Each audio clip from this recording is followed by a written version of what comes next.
Welcome to Battery Guys with a Z. Today at Battery Guys Nation, we are installing a battery in a 2008 Chevrolet Tahoe. For this project, you will need a set of pliers. The first step is to take out the positive terminal first by turning it clockwise to loosen up the bolt. Once you do that, you'll be able to take that bolt out by hand. Next, you want to go towards the ground, which is your negative terminal, and do the same thing. Turn clockwise until the bolt loosen up and take it out by hand. You should be able to lift up that battery straight out of the vehicle.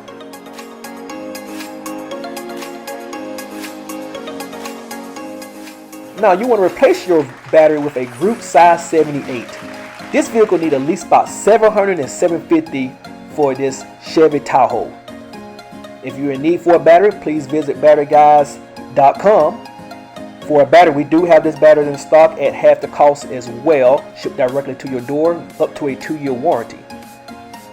Now what we're doing, we're actually going to get the ground started with this battery by starting with our hands, because this is a tight spot when you're trying to get these cables back onto this side post battery. So you want to use your hand.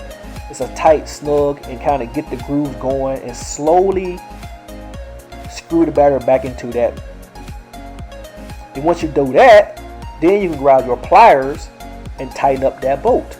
Now if you don't have a set of pliers, we recommend you use a 8mm wrench for this project as well.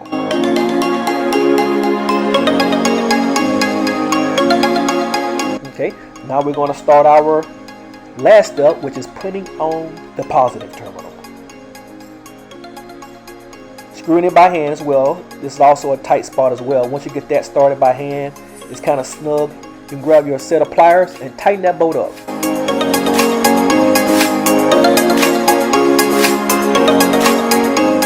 And this is how you install a battery in a 2008 Chevrolet Tahoe. Please comment, like, subscribe if we added value today in this video.